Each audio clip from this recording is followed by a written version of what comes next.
Kamu mulai tadi jam 8 lewat seperempat. Insyaallah beko sampai jam 10 atau lo, Bu? Kurang meyakinkan. Sampai jam 10 talo enggak? Talo.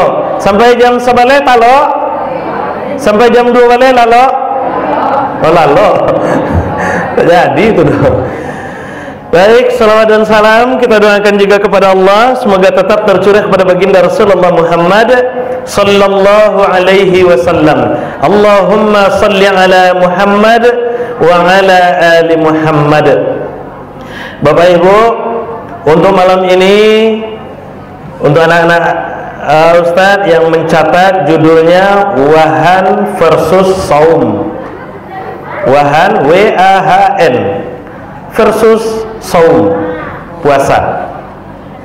Suatu hari Rasulullah Sallallahu Alaihi Wasallam sampaikan kepada para sahabat, wahai sahabat-sahabatku, suatu hari nanti umat Islam ini bagaikan seonggok daging yang diperebutkan oleh serigala-serigala lapar. Umat Islam ini bagaikan seonggok daging yang diperebutkan oleh serigala-serigala lapar. Kaget sahabat, ya Rasulullah, apakah waktu itu jumlah kami sedikit? Kata Rasulullah, tidak. Umat Islam waktu itu banyak. Tapi banyaknya umat Islam, Bapak Ibu, tidak ada daya apa-apa. Banyaknya umat Islam tidak punya arti apa-apa, tidak punya makna apa-apa, tidak punya pengaruh apa-apa. Sehingganya banyaknya umat Islam tetap dikendalikan oleh orang-orang yang minoritas. Dikendalikan oleh minoritas. Awak banyak. Kini saja Bapak Ibu, kini saja umat Islam di dunia 1,7 miliar. 1,7 miliar. Di Indonesia 80% jumlah penduduk Indonesia ini beragama Islam. Tapi apa yang bisa dilakukan oleh orang Islam hari ini? Nah, ini yang jadi masalah Bapak Ibu. Maka kata Rasulullah, waktu itu umat Islam banyak, dan mudah-mudahan kita bukanlah generasi yang disebutkan oleh Rasulullah ini. Kalau seandainya awak yang disebut oleh Rasulullah, na'udzubillah min dzalik. Kalian banyak, tapi kalian dikendalikan oleh rakyat yang minoritas, dikendalikan oleh kaum yang minoritas. Kata Rasulullah sallallahu alaihi wasallam, ya Rasulullah, kenapa hal itu bisa terjadi? Kenapa jumlah kami tidak memberikan pengaruh yang kuat, tidak memberikan efek positif terhadap perkembangan Islam? Kata Rasulullah sallallahu alaihi wasallam, karena waktu itu umat Islam didera oleh satu penyakit yang disebut dengan wahan. Wamal wahnu ya Rasulullah, apakah wahan itu ya wahai Rasulullah? Kata Rasulullah sallallahu alaihi wasallam, al wahnu huwa hubbud dunya wa karahiyatul maut. Wahan itu adalah terlalu cinta kepada dunia dan takut mati. Orientasi hidupnya cuman dunia, dan dikajanya cuman dunia. Pokoknya apa yang digarik materi, apa yang digarik materi, apa yang disuruh nyotanya dulu, ambo dapat apa di situ beko. Disuruh mengarajoni ko, ambo dapat apa. Disuruh mengarajoni itu, ambo dapat apa. Disuruh goro di musaji, rancaklah ambo menyelesaikan proyek ambo lah. Banyak ambo dapat, banyak untungnya dia ambo. Itu yang dipikirnya Bapak Ibu. Kalau itu sempat tapi kia dia awak mengalahkan kecintaan kita kepada agama dan syariat, maka sungguh hubbud dunia itu telah mulai bersemayam di hati. Bapak Ibu, sialah yang ndak kasuko materi, sialah yang ndak nio materi, pasti kasadonya awak nio materi. Tapi kalau terlalu, bahkan keterlaluan awak melebihi dari, mohon maaf Bapak Ibu, mohon maaf, kalau dibanding-banding Pak Bu, kira-kira mana yang lebih canggih manusia daripada binatang? Manusia itu bukan manusia ikon. Mana yang lebih canggih Pak? Hah? Jujur sajalah, jangan ada dusta di antara kita. Tapi lebih canggih manusia. Kami tidak terima ada Ustaz, masa iya lebih canggih sama manusia lain daripada binatang lain. Bapak Ibu, cubalah fikir-fikir, cubalah cari awak belajar dari hewan. Caliaklah ayam itu Bapak Ibu. Ayam kalau mencari makan, walaupun ayam kok dibawa bana, dibawa nyoka heler, di heler tuh ada padi sehalaman, dikecian ke ayam tuh, yam padi yang sehalaman kok jatah ayam kok ambil lah sadonyo. Apa yang dilakukan ayam Pak Bu? Yang dimakannya cuma sepanuh temboloknya satunya, yang diambilnya cuma sepanuh temboloknya. Kanyang pariknya panuh temboloknya nyapaile tuh. Padi yang sehalaman kok tasarah lah, tasarah yang lain lah. Bantu itu Bapak Ibu. Coba kalau seandainya awak, Pak, padi yang sehalaman kok untuk apa? Kapak pangan terserah apa lah. Apa kira-kira lah. Dicarian gerobaknya tuh mah. Dicarian gerobaknya kok ndak cukup juga gerobak, dicarian truk begitu. Bantu itu cangoknya manusia. Yang dimakan ayam itu Bapak Ibu cuman padi, kacang-kacangan, jagung, kedelai itu. Padi, kacang-kacangan, jagung, kedelai. Tapi kalau manusia, padi dimakan, kacang-kacangan dimakan, jagung dimakan, kedelai dimakan, jo ayam-ayamnya dimakan. Berhebatnya manusia itu kan. Kambing juga seperti itu. Walaupun kambing kau dibawa ke padang rumput yang hijau ranau, dikecian ke kambing tuh, biang iko jatah kambing rumput iko ambil lah sadonyo. Ndak kanyang ambil ke kambing tu sadonyo lah, kanyang parinya pulang lah itu. Ndak kata pikir ke dep kambing tu besok hari karayo ko mah biarlah awak santai-santai saya di rumah, besok lain awak sandang lah karuang ngek cie katanya kan. Tidak pernah Bapak Ibu, tidak pernah. Yang dimakan kambing itu cuman ya kayak gitu, yang menjala-jala, pucuk ubi, pucuk peranci, sayur kangkung, sayur yang lelidi. Itu yang dimakan kambing tu. Tapi kalau manusia, pucuk ubi dimakan, pucuk peranci dimakan, sayur kangkung dimakan, sayur lelidi dimakan, jo kambing-kambing masuk pari. Itu hebatnya manusia Pak Ibu. Itu hebatnya manusia. Kucing itu yang dimakannya cuma kepala badak, kepala lauk. Tapi kalau kucing garong, jangankan kepala badak, kepala lauk, kepala orang ujung gurun itu dimakan mah. Kalau kucing garong, bajing Bapak Ibu, yang melompet-lompet di batang kerambi itu, yang dimakannya cuma kambing. Kalau pas musim durian, nyetekongnya durian tuh, walaupun durian montong, gadang, ranca, limo ruang, bule-bule duriannya, yang diambilnya cuma saruang satu, nyelubangnya seketek, sudah itu nyemakan yang dekat lubangnya tuh. Selesai kanyang paringnya jatuhan lagi, tanda terima kasih ke yang punya durian gitu. Tapi kalau bajingan Bapak Ibu, kalau bajingan, jangankan durian cie, salagi talengah orang punyanya larian tuh. Karambi ya, ndak cie dua tuh, ampe tandannya bawa tuh. Bajingan, apalagi kalau bajingannya pakai tengi di belakangnya, habis sadanya tuh. Cuy itu mana cangoknya manusia Bapak Ibu, cuy itu mana cangok manusia. Nah, tapi ada yang lebih cangok Ustaz, yang hampir sama jo manusia cangoknya hewan tuh. Apa itu? Monyet. Pak Ibu, pergi ke Gunung Meru di Teluk Bayu itu Ibu di situ bawa pisang agak satandan, adoi monyet gadang tuh cie Pak. Adoi monyet gadang tuh agih pisang cie. Nyambi itu makannya tuh. Nyambi makannya sudah itu tuh diambil dia cie lagi, nyambi tuh nyepegang, mulutnya berisi nyepegang di tangan kanan.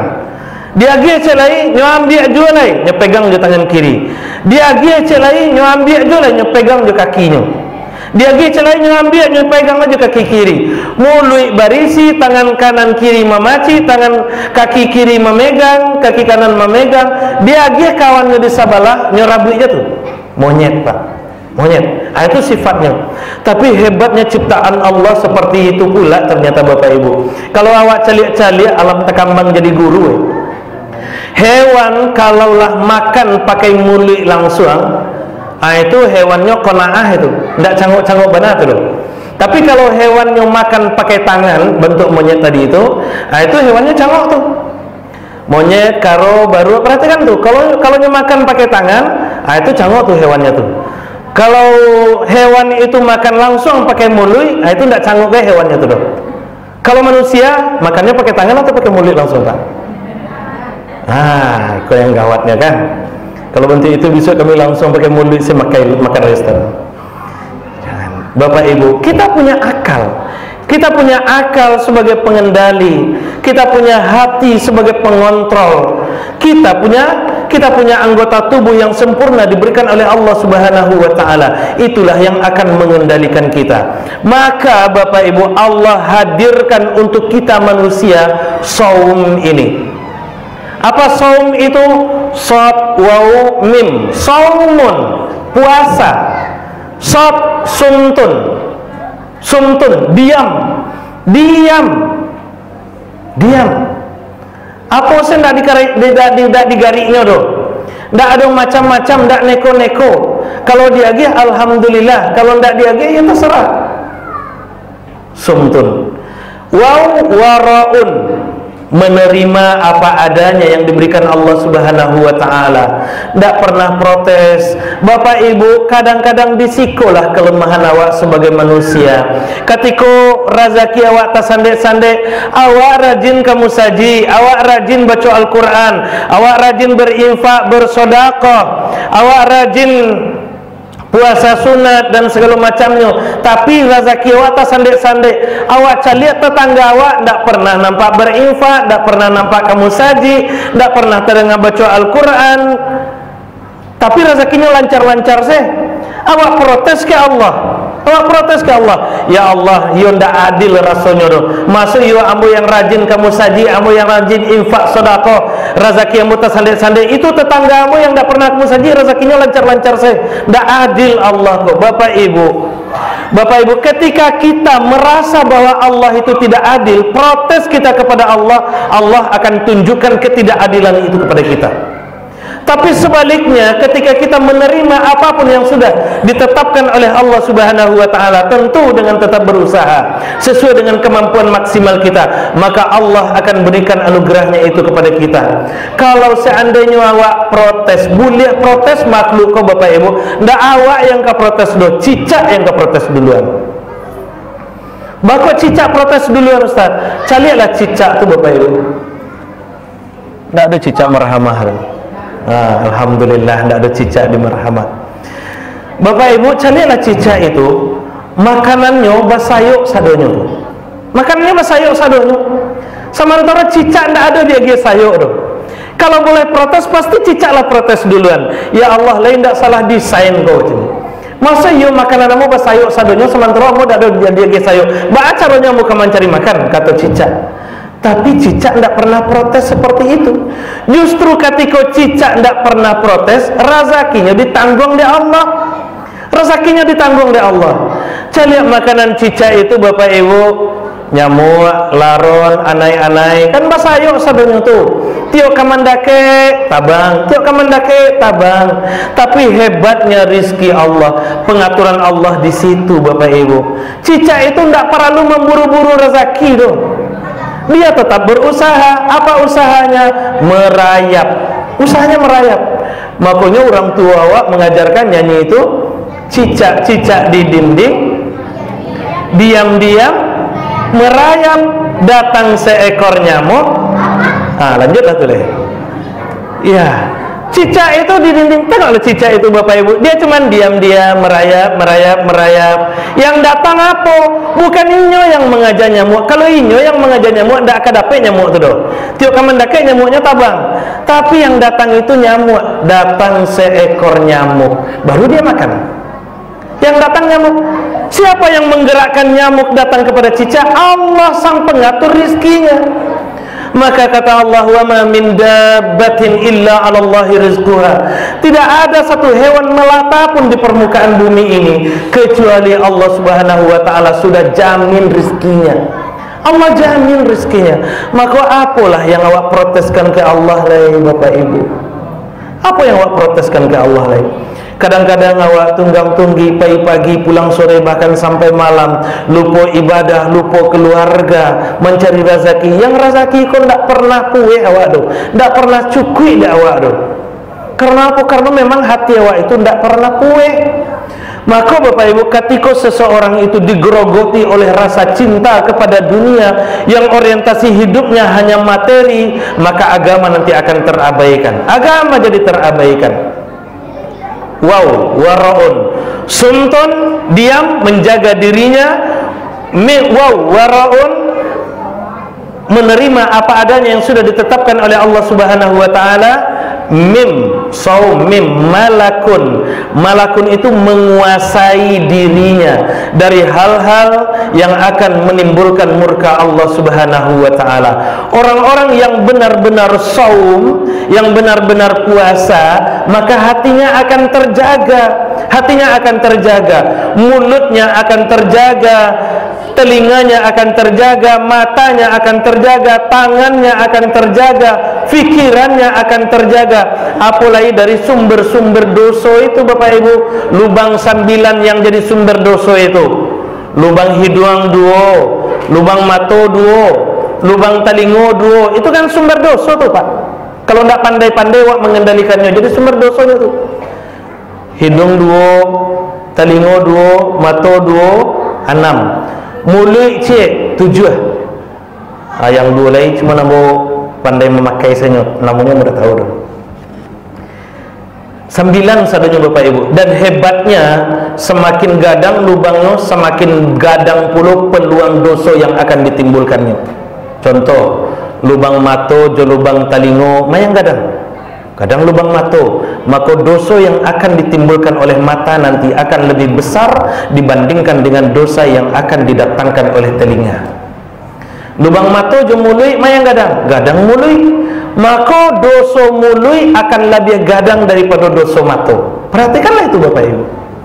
Maka orang yang batu-batu puasa, saum dia akan mengontrol dirinya, akan menjaga dirinya, akan menguasai dirinya dari hal-hal yang akan mengundang murka Allah Subhanahu wa taala, terutama sifat hubbud dunya wa karahiyatul maut itu.